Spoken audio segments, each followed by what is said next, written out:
What's going on, guys? Chris here with Clutter Reduction Junk Removal in Palm Beach County, Florida. Today I want to make a video I think that's going to relate to a lot of you, and that is pricing, how to price, things to look for, and how to find a background for pricing. I get asked a lot through Instagram, Facebook, comments on here. I see it a lot in the Trash Talk Facebook group that Matt and Jojo from Sonoma Strong Hall made it. It's just constant questions about how to price for a big job, how to just find prices in general. I get it, it's confusing if you're not already in the industry. It can be very taunting, but I'm gonna show you a super easy way to kind of find your bulk increments, how many increments to have depending on your size, truck or trailer, some of the things you can charge for when you're first starting off, and then how to kind of change it up as you go.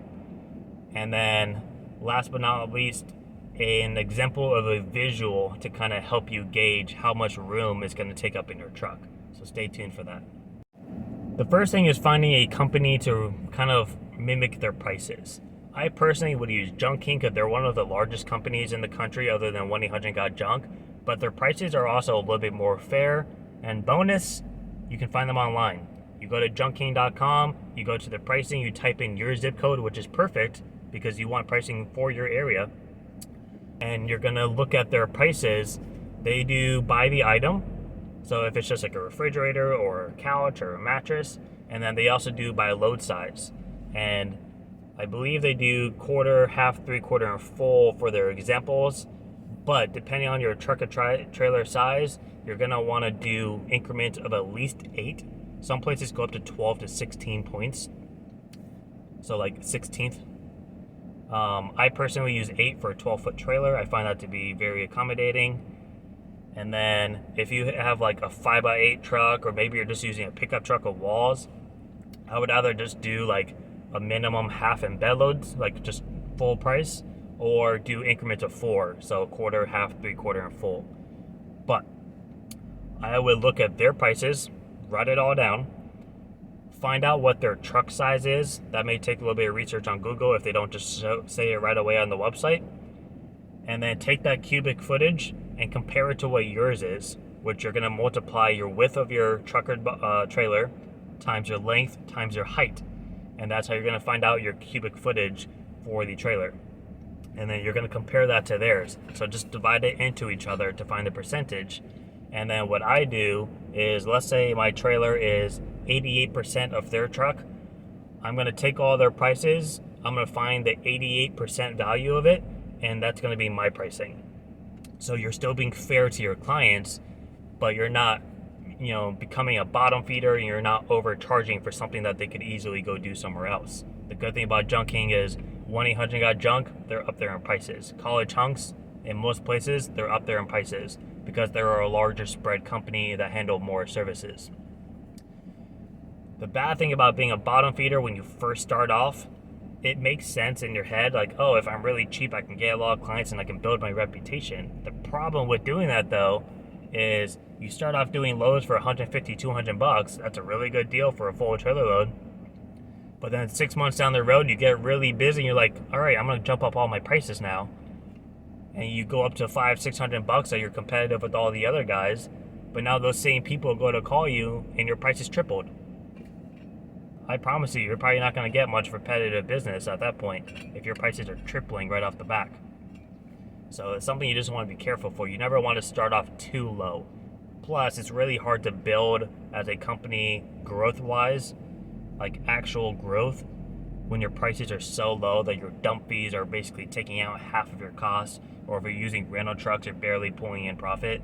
You want to be bringing in enough money that you can build your company up from the ground without having to rely just on volume alone. It's kind of like the quality over quantity situation. You don't need to go out charging, 2 times as much as someone else would and just hope you get the job, but you don't want to go so low that it takes 4 jobs to make up the price of one normal one. So just my 2 cents. So now that you have your pricing, the next thing you want to charge for is anything that's going to kind of differ from the base volume. So volume is how the majority of companies charge. Very few charge by weight because they have a scale set up on their actual truck already, which is super expensive and I wouldn't recommend it. Not that I don't think it's a good idea, it's just really expensive. But Volume is typically the way to go. So if your truck takes up half of it, that's how much you're charging a client. If their stuff takes up a quarter, that's how much you're charging a client. But here's a few extra things to kind of look for and to charge accordingly to kind of have cover yourself, because volume isn't going to be the only factor. The first thing is construction debris. A lot of places will bed load construction debris, whether you have a dump truck or not. Bed load, meaning that you're basically just throwing it all on the ground like you would on the yard, but you're not filling it up to the top. You're filling it up, let's say 24 inches or half your truck length. And the reason being is the weight of construction debris, because it's a more dense material, often overweighs household items. So by filling up your trailer halfway, it would be equivalent to filling it up full with household items. So that way you're not losing out on the amount of weight it's going to be when you go to the dump. So you can charge a little bit extra for that. You can just do a flat rate fee. You can just tack on whatever the difference is that your dump charges you, just attach it to that, plus a little bit for profit or in case you go over weight. The next thing would be for any specialty items. So if your dump charges you extra for anything, you're going to charge your clients extra. And you can let them know too. If they ask, well, why does it cost $30 extra to take this item? The dumps charge us to get rid of this. I don't have anywhere else to dispose of it, so I'm going to charge you. Simple as that. Tires, mattresses, chemicals, things like that, a lot of places will either charge extra for or not allow you to dump there, and you have to go somewhere else to get rid of it, at which point you're causing yourself more time and or more money. So you're going to want to accustom for that and charge your client more. You can also charge extra for things that are really heavy in weight, because I made this example in one of my videos before, but let's say your dump charges you $100 a ton. All right, so 2,000 pounds. Every 500 pounds is $25. If I have a cast iron coffee table with a marble top that's attached, and all together that thing weighs 300 pounds, that means that one coffee table, which isn't a very big piece, is going to cost me 17, 18 bucks a dump. That's a big factor of your total load for one piece that's not even a large piece. So something like that, I would charge a client extra money. My heavy item fee is 25 bucks per an item. Some guys charge 100. I know College Hunks charges $100 per piece. I charge 25. I just think it's a little bit more reasonable, and at the end of the day, it's covering me price-wise. So something like that, or if it's a real thick piece of glass, like an inch thick, and it's a larger piece, think about the amount of space that takes up despite its weight. All right, it doesn't make sense for us volume-wise if we're being charged by weight. So I'll charge extra for that. I'll do the same thing if I have like let's say a large refrigerator, but it's one of those stainless steel kind of real built up ones nowadays that weigh 300-400 pounds. I'll charge extra for that, because although it's a standard size refrigerator, it has 2 to 3 times the amount of weight as your typical freezer on top, fridge on bottom. So things like that you charge extra for, because you're going to be getting hit price-wise at the dump. A more common, yet maybe not as typically seen charge, is going to be clean out fees. So if you walk in a house and it's a hoarder house, or there's just paper and trash all over all the floors, and you're going to be there a while because you're going to have to sit there and bag everything up, or shovel it up and throw it into bags and then bring it out to your truck, you're going to want to charge accordingly based on time and or complexity. There's a difference between picking up a bunch of boxes and little scraps versus picking up a bunch of books and DVDs or electronics. The weight difference, the more intricate items. I can't just go there and grab a bundle of trash with one hand versus going to grab a bundle of books. I have to grab 1 or 2 at a time. It's going to take you more time. Time is a factor in junk removal just as much as anything else is. If it takes me longer to do a job and I'm paying my guys hourly, I'm going to charge the client more. That makes sense, right? So if you have a large, complex job, if you're not sure quite yet how long a job's probably going to take you because you haven't done a lot of them, I would just do kind of a flat rate fee and kind of judge it by the complexity. So if you're going to have to clean out the items of a kitchen cabinet and maybe they're like half full, and then you're going to have to pick up some trash on the ground, and it doesn't look like terrible when you walk in, but you know you're going to be there for a little bit, charge like an extra 150 bucks, 200 bucks. It should cover you in time. It should cover you in material. If you walk in and it's, you know, trash literally up to your chest, just everywhere, you can barely walk through the place, charge an extra like 500 bucks.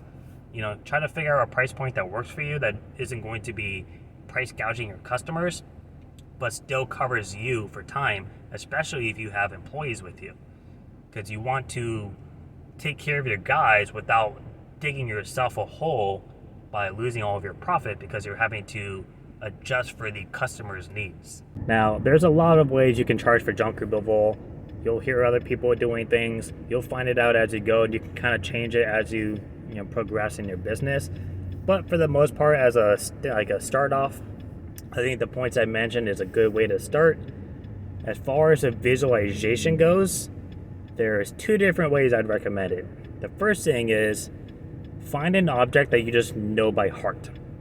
So I used to be a professional mover, and doesn't matter what company you go to, a large standard box is typically the same anywhere you go.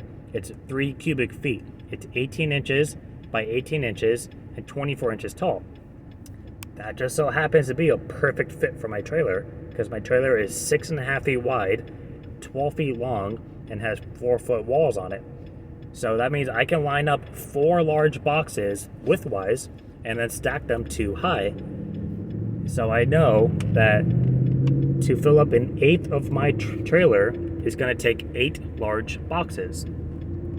So now when I go to a house and I see a pile of furniture or trash, I can just visualize if someone were to line up 8 boxes stacked on top of each other, that's going to be 1/8 of my truck. So I can just sit there and figure out in my head, okay, how many rows is it going to be at that point? And then I can use that to determine how much room things are going to take up in my truck. Now, if you're more familiar with maybe refrigerators, maybe you came from appliance work and you know a refrigerator size by heart, figure out the cubic footage and then compare how many of that would take up in your truck, and then just compare it in your mind next to the pieces that you're determining the volume size of for your load. A good way that I used to do this when I first started, because I used to do it for moving, is to make a figure with your hand. I personally would go like this, because I can't extend my fingers any farther. I don't really go in. If you do this, you can move them around. There's a point to this. Go like this, walk right up to your trailer in the middle, or your truck, stand directly in the middle of it with your fingers, your arm fully extended, your fingers right next to it. Count how many steps it takes to go back until your truck or trailer is within your fingers. So what you're doing is you're creating a scale based on the size, and you're using the distance of your steps to calculate it. So you would do that for the length, you would do that for your width, and if you want, you can do that for your height too. But what you would do then is you would go up to the pile of trash, hold your hand out, and do the exact same thing. Now let's say it took you 10 steps to get your trailer to fit within your hand. You would walk up to that pile, do the exact same motions, step back 10 feet, and then you would see, okay, is it within my hand? Is it past it? And at that point, it's easier to gauge what a quarter, half, 3/4 full, a 1.25, 1.5 is with a 5-foot span of your hand versus trying to determine a pile size. So if I'm looking at it from afar and I say, okay, it's about 75% of my hand encompassed, that means it's going to take up approximately 75% of my truck. So I'm going to tell my client, I'm going to estimate you between 3/4 and a full load. Now the reason we're doing a range is you don't want to say 3/4 and you're off a little bit. This isn't a perfect scale. And now you're being kind of stooped a little bit because you charge incorrectly. You always want to give yourself a range. So try that out with just some miscellaneous stuff at home. Look for like a pile of furniture and trying to get like a ballpark idea of it just to practice. And then the next time you do a job that's more like a big pile related, give it a shot and see if it works. I'm not saying it's a foolproof thing, but it's something to kind of account for when it comes to visualization, because again, if you're not in that industry, it can be kind of difficult to try. So we just got done doing our side move job today. I was moving family today, because when you're a former mover, everyone wants to move stuff. But now, as you can see, it's a little dark out. I just wanted to throw in a few bonus tips. Some of them are going to be pricing related, some of them are going to be estimated relating, and some of them are going to be like things to kind of add on for charges later down the road if you want to get really detailed with your pricing. So, as far as kind of additional things, we talked about the construction debris. If you get charged for a specialty item, you're going to want to charge your client. At that point, look at your local landfill or transfer stations to see what their rules and restrictions are and what costs what, so that you can factor that into your pricing. Because the biggest thing you need to worry about is location. I'm in Palm Beach County, Florida. What I charge is going to be different than what someone charges in Miami, Florida, which is an hour and a half away, or Orlando, which is 3 hours north of me. Even on the west coast of Florida, is going to be different than what I charge.